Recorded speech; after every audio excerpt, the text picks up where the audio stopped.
कहानी की शुरुआत में हम रिया नाम की एक शार्प शूटर को देखते हैं जो पिछले कई घंटों से एक टनल में छुपी हुई है। दरअसल वह यहाँ अपने शिकार का इंतजार कर रही होती है। रिया को पास के एयरपोर्ट पर एक गवर्नमेंट अफसर को मारने का टास्क दिया गया था। कुछ ही देर बाद रनवे पर एक प्लेन लैंड करता है। रिया को जैसे ही अपना शिकार नजर आया, उसने उसे कई किलोमीटर दूर से एक ही शॉट में खत्म कर दिया। रिया अपना यह काम इतनी बारीकी से अंजाम देती है कि वहां पर मौजूद गार्ड्स को पता ही नहीं चलता कि गोली किसने और कहां से चलाई। मिशन कंप्लीट करने के बाद रिया अपनी मां की कब्र पर जाती है, जहां उसका फादर पहले से ही मौजूद होता है। यहां हमें रिया के बारे में एक और बात मालूम होती है कि जब भी वह किसी को अपनी राइफल से मारती है, तो उस बुलेट के कवर को अपने पास रख लेती है और फिर वह इन बुलेट कवर्स को अपने पिता को सौंप देती है। दरअसल रिया एक कॉन्ट्रैक्ट किलर थी, यानी वह पैसों के लिए लोगों को मारा करती थी और अब तक कई लोगों को मार चुकी थी। इसे लोगों को मारना तो बिल्कुल अच्छा नहीं लगता था, लेकिन अब यह काम उसका पेशा बन चुका था। इसलिए रिया उन बुलेट्स के कवर्स को अपने फादर को पकड़ा देती, जिससे उसका दुख थोड़ा कम हो जाता।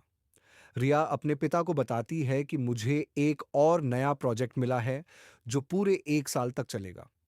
शायद इस दौरान मैं आपसे मिल नहीं पाऊंगी। जिस पर रिया के फादर जवाब देते हैं, तुम हर साल आती हो और मुझे कुछ गोलियों के कवर पकड़ा देती हो। मगर अगले साल ऐसा नहीं होगा। अब मेरा कैंसर का लास्ट स्टेज चल रहा है। मेरे पास अब ज्यादा वक्त नहीं बचा।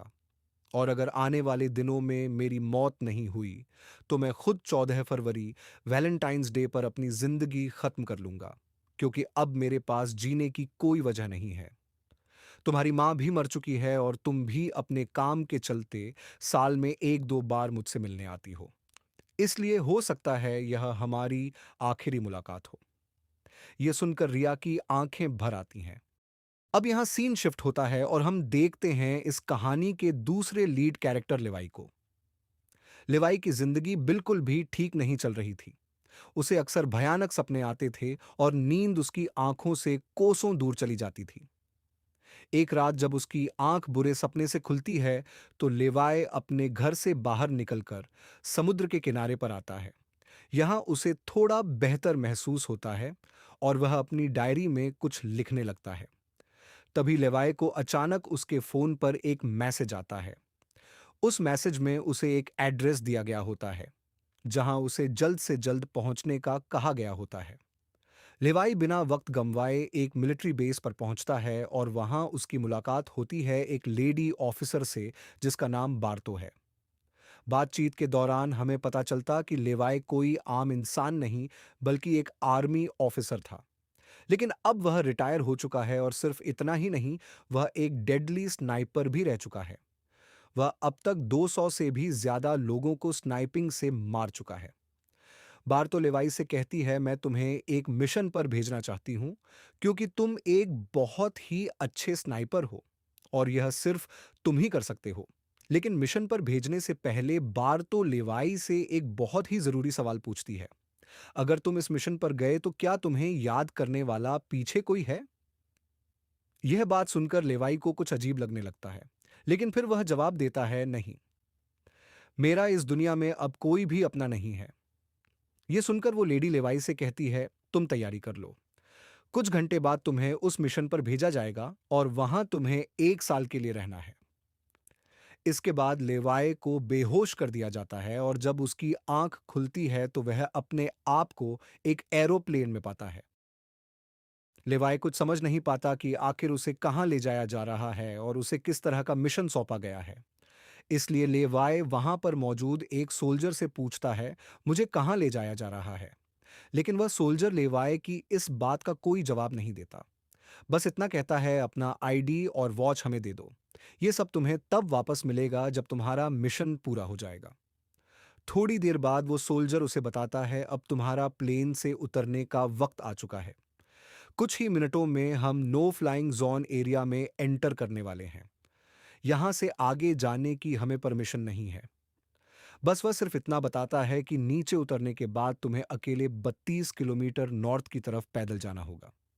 तब तुम अपनी मिशन वाली जगह पर पहुंच जाओगे।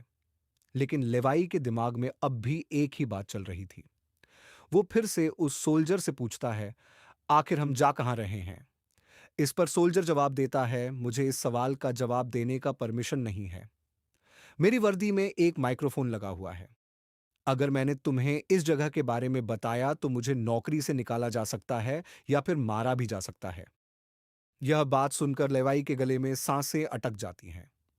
इसके बाद उसे एक पैराशूट दिया जाता है और प्लेन का दरवाजा खुलते ही लेवाई कूद जाता है और सेफली लैंडिंग करता है।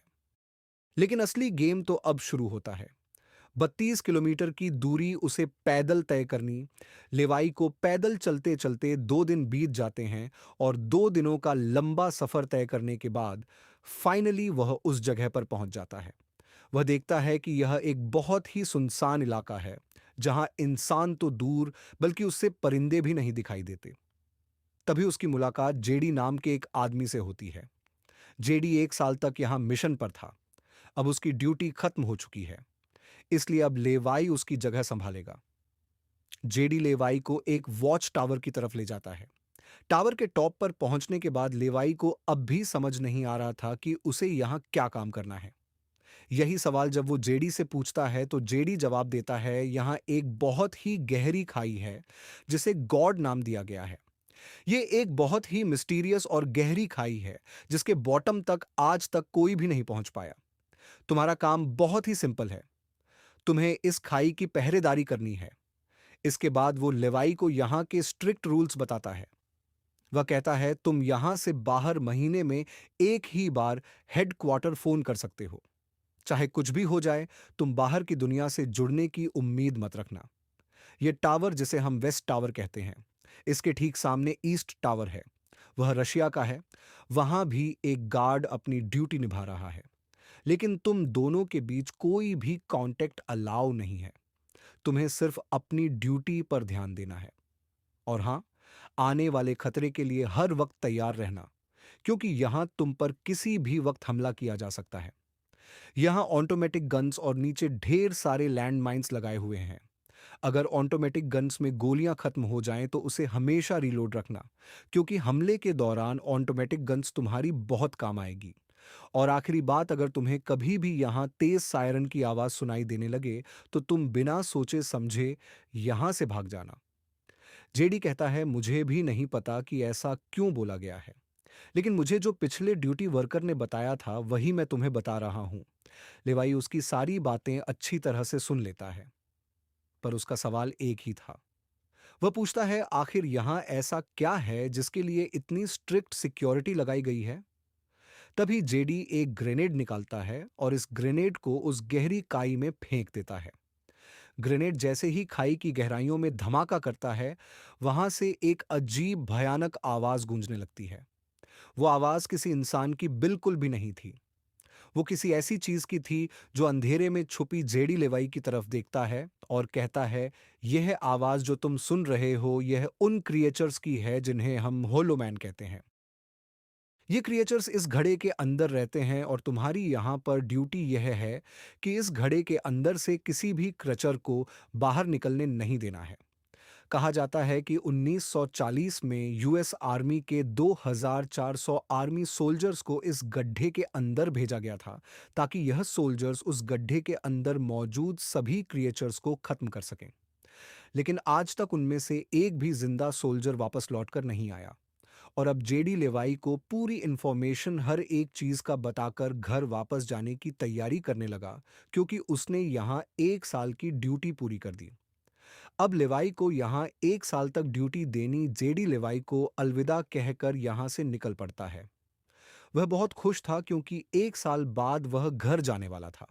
लेकिन उसे पता नहीं था कि आगे उसके साथ कुछ ऐसा होने वाला है जिसके बारे में सोचने से भी डर लगता है।